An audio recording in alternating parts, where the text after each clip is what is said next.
नमस्कार दोस्तों, आइए जानते हैं महाराष्ट्र की बड़ी खबरें। आज की पहली खबर है कि आखिरकार नीलेश चौहान को नेपाल से गिरफ्तार कर लिया गया। वैष्णवी हगवने आत्महत्या मामले में नीलेश चौहान को नेपाल से गिरफ्तार किया गया है। नीलेश चौहान पिछले कुछ दिनों से फरार है। अंततः पिंपरी चिंचवाड़ पुलिस ने उसे ढूंढ लिया। नीलेश चौहान, जिस पर वैष्णवी हगाव ने आत्महत्या मामले और अन्य आरोपों में वैष्णवी के चचेरे भाइयों सहित अन्य लोगों को धमकाने का आरोप था, फरार था। पिछले कुछ दिनों से पुणे और पिंपरी चिंचवाड़ पुलिस उसकी तलाश कर रही थी। अंततः पिंपरी चिंचवाड़ पुलिस ने उसे नेपाल से गिरफ्तार कर लिया है। पिंपरी चिंचवाड़ पुलिस की 6 टीमें नीलेश चौहान की तलाश कर रही थी। संदेह था कि वह किसी दूसरे राज्य में था। हालांकि उसके नेपाल में होने की सूचना मिलने पर पिंपरी चिंचवाड़ पुलिस ने उसे तुरंत गिरफ्तार कर लिया।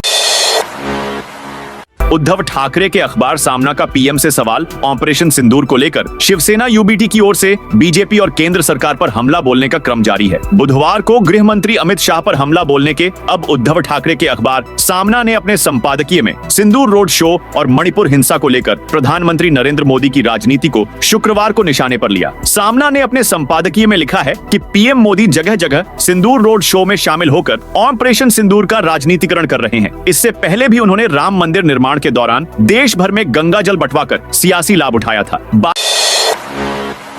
बारामती में बारिश से प्रभावित लोगों को मिलेंगे इतने हजार रुपए। पिछले कुछ दिनों से महाराष्ट्र के कई हिस्सों में मूसलधार बारिश के चलते जनजीवन बुरी तरह प्रभावित हुआ है। मुंबई, पुणे, कोंकण, मराठवाड़ा और विदर्भ जैसे क्षेत्रों में भारी वर्षा से न केवल यातायात और सामान्य जीवन बाधित हुआ है, बल्कि किसानों की फसलें भी तबाह हो गई हैं और कई घरों में बारिश का पानी भर गया है। अजित पवार ने घोषणा की कि जिन परिवारों के घरों में बारिश का पानी घुसा है, उन्हें राज्य सरकार की ओर से 10-10 हजार रुपए की राहत राशि दी जाएगी। उन्होंने कहा कि जल्द ही यह मदद प्रभावित लोगों तक पहुंचेगी। हालांकि फिलहाल यह साफ नहीं है कि राहत पाने के लिए कौन कौन से मापदंड होंगे, लेकिन प्रशासन की ओर से प्रभावित परिवारों की सूची तैयार की जा रही है। पाकिस्तानी एजेंट को गोपनीय जानकारी देने के आरोप में ठाणे से युवक गिरफ्तार। महाराष्ट्र राज्य की एंटी टेररिज्म स्क्वाड एटीएस ने ठाणे जिले के एक युवक को गिरफ्तार किया है। उस पर पाकिस्तान की खुफिया एजेंसी से जुड़े व्यक्ति को भारत के प्रतिबंधित और संवेदनशील इलाकों की जानकारी देने का गंभीर आरोप है। एटीएस को इस युवक की गतिविधियों की गुप्त सूचना मिली थी। जांच में सामने आया कि आरोपी युवक ने नवंबर 2024 में फेसबुक के जरिए पाकिस्तान के खुफिया एजेंट पीआईओ से संपर्क किया था। इसके बाद उसने व्हाट्सएप के माध्यम से कई बार भारत के प्रतिबंधित इलाकों की गोपनीय जानकारी भेजी। पूछताछ में युवक ने कबूल किया कि वह पाकिस्तान एजेंट से संपर्क में था। उसने जानबूझकर संवेदनशील जानकारियां भेजी थी। यह गतिविधि नवंबर 2024 से मार्च 2025 के बीच की गई। इस मामले में कुल 3 लोगों को गिरफ्तार किया गया है। नगर निगम की मलिन बस्तियों में 1500 से अधिक शौचालय बनाने की योजना। मुंबई में बस्ती स्तर पर लगभग 2300 सार्वजनिक शौचालय हैं। हालांकि आबादी के हिसाब से ये शौचालय अपर्याप्त होने के कारण नगर निगम ने और अधिक शौचालय बनाने की योजना बनाई है। आगामी समय में 1600 शौचालयों का निर्माण प्रस्तावित है। समावेशी और टिकाऊ सामुदायिक स्वच्छता के लिए समुदाय आधारित संस्थागत प्रणाली को सशक्त बनाने के विषय पर अन्ना भाऊ साठे थिएटर बायकुला में एक दिवसीय कार्यशाला का आयोजन किया गया। इस कार्यशाला का उद्देश्य सामुदायिक स्तर के संगठनों को प्रशिक्षित एवं सशक्त बनाना था। माझी लाडली बहन योजना के फंड पर विवाद क्यों? महाराष्ट्र में मुख्यमंत्री माझी लाडली बहन योजना के लिए आदिवासी विकास विभाग से फंड ट्रांसफर करने के आरोप पर राजनीतिक विवाद हो गया है। विपक्ष इसे आदिवासी और अन्य वर्ग विरोधी बता रहा है। वहीं मुख्यमंत्री देवेंद्र फडणवीस ने कहा कि विपक्ष के आरोप बेबुनियाद हैं। नियमों के मुताबिक ही फंड ट्रांसफर किया गया। छत्रपति संभाजीनगर के प्रभारी मंत्री शिरसाट ने यह भी कहा कि अगर पुलिस को खुली छूट दे दी जाए तो वह एक ही दिन में समाज में आपराधिक गतिविधियां खत्म कर सकती है। पुलिस विभाग राज्य के गृह मंत्रालय के अंतर्गत आता है और फिलहाल इसका प्रभार स्वयं मुख्यमंत्री देवेंद्र फडणवीस के पास है। सामाजिक न्याय मंत्रालय का कामकाज संभालने वाले शिरसाट औरंगाबाद पश्चिम विधानसभा क्षेत्र का प्रतिनिधित्व करते हैं। उनका यह बयान शहर के एक व्यवसायी के घर से डकैतों के एक गिरोह ने 5.5 किलोग्राम सोना और 32 किलोग्राम चांदी लूट लेने के 2 हफ्ते बाद आया है।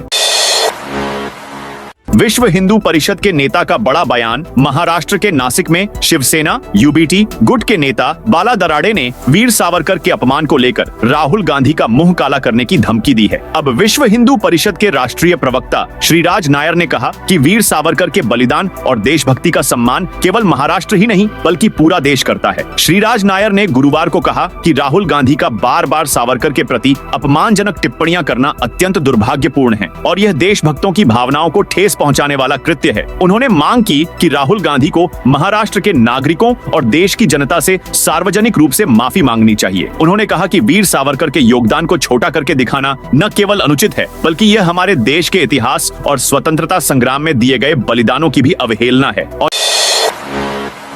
और एक दिन पता चलेगा कि पहलगाम के 6 आतंकवादी भाजपा में शामिल हो गए हैं। संजय राउत की तीखी आलोचना। संजय राउत से सवाल किया तो उन्होंने भाजपा पर निशाना साधा और केंद्र सरकार की आलोचना की। उन्होंने कहा एक दिन प्रेस नोट आ सकता है कि वे 6 आतंकवादी भाजपा में शामिल हो गए हैं, इसीलिए उन्हें अब तक पकड़ा नहीं जा सका है। संजय राउत के बयान पर भाजपा नेताओं ने अभी तक कोई प्रतिक्रिया नहीं दी है। संजय राउत ने आगे कहा कि ऑपरेशन सिंदूर का राजनीतिक इस्तेमाल किया जा रहा है। प्रधानमंत्री नरेंद्र मोदी राज्यों में जाकर ऑपरेशन सिंदूर का श्रेय ले रहे हैं। ऐसा प्रतीत होता है कि प्रधानमंत्री मोदी सेना से श्रेय छीनने की दौड़ में सबसे आगे है।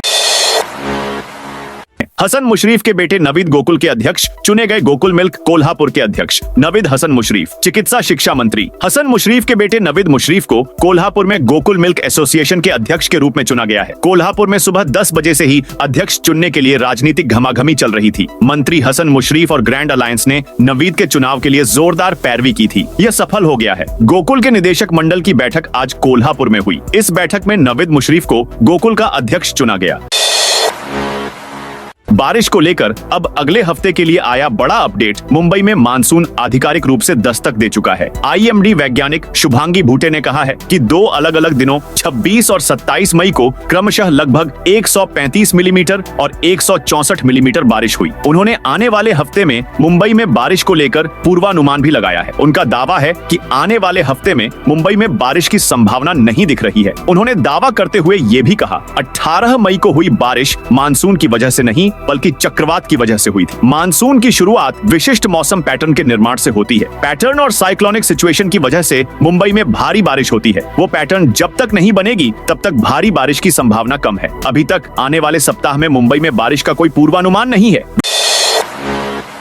विधायक रवि राणा के आवास के सामने प्रदर्शनकारियों ने किया प्रदर्शन। फासे पारधी समुदाय के सैकड़ों ग्रामीणों ने अपनी विभिन्न मांगों को लेकर शुक्रवार को बडनेरा विधायक रवि राणा के आवास के सामने धरना दी। पुलिस को प्रदर्शनकारियों को शांत करने के लिए काफी प्रयास करना पड़ा। इस विरोध प्रदर्शन का नेतृत्व विदर्भ आदिवासी चरण पारधी समाज संगठन के संस्थापक अध्यक्ष मतीन भोसले ने किया। मतीन भोसले ने बताया कि फासे पारधी समाज के लिए विशेष आर्थिक पैकेज की घोषणा की जाए। फासे पारधी समाज के आर्थिक विकास के लिए अलग से शहीद शमशेर सिंह भोसले फासे पारधी आर्थिक विकास महामंडल की स्थापना की जाए। अमरावती जिले के अधिकांश फासे पारधी पात्र लाभार्थियों को सरकारी लाभ मिले। आदिवासी विकास विभाग को हर साल सरकार की ओर से 15 करोड़ रुपए की निधि मिले। आदि मांगों को लेकर यह आंदोलन किया गया है। तो दोस्तों, यह थी आज महाराष्ट्र की बड़ी खबरें। आप इस वीडियो को अभी महाराष्ट्र के कौन से जिले से देख रहे हैं, उस जिले का नाम बताइए।